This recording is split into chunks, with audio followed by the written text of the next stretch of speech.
Hello, my name is Mikkel Calder, and this is a critical review of my Level 1 fieldwork.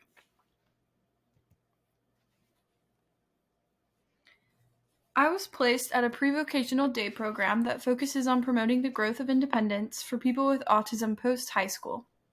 Students here come Monday through Friday and work on a wide range of skills and occupations, including college classes from the College of Marin, learning job responsibilities and positive risk-taking at a nearby horse stable, community mobility, and how to use power tools to build projects of their choosing. Going into my fieldwork, I had a goal to remain client-centered. Law et al. Defined client-centered practice as being created by the following concepts: accessibility and flexibility, respect for diversity, autonomy and choice, partnership and responsibility, and contextual congruence and enablement.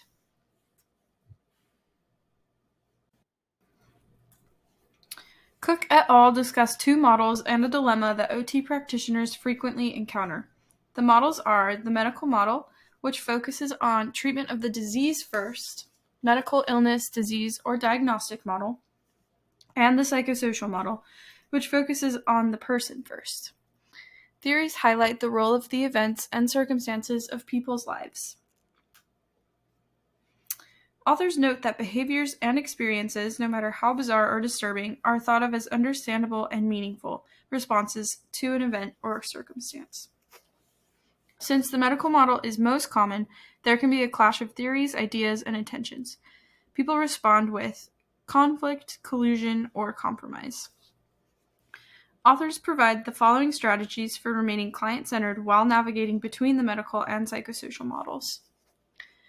Foregrounding clients' contexts and understandings, focusing on clients, holding the tension between expert and not knowing approaches, and using ordinary language.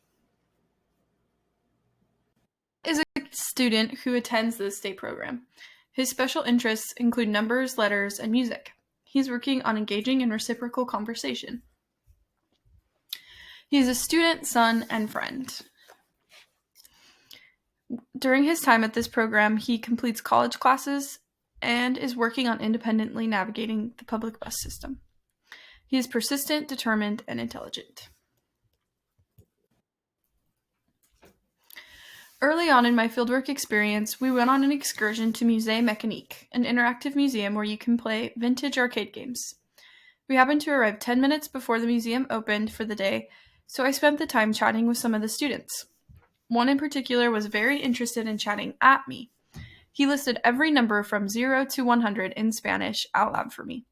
It was a long and tiring conversation. Later, the OT pulled me aside and let me know that I can stop students who are talking at me and let them know to try to engage in reciprocal conversation. I didn't know this at the time, but engaging in reciprocal conversation is one of Matt's goals. I was worried more about offending than helping by stepping in and redirecting the conversation. I failed to make the interaction a collaboration.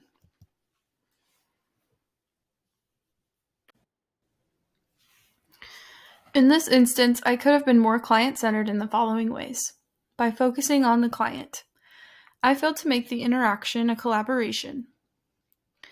By foregrounding clients' contexts and understandings, I was more worried about offending the client than helping him reach his goals.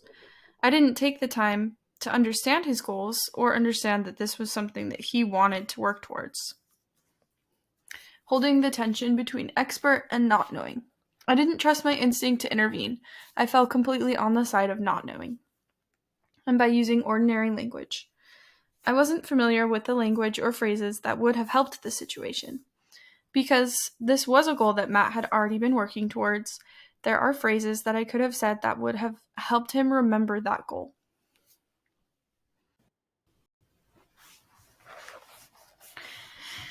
Client-centered practice embraces a philosophy of respect for and partnership with people receiving services.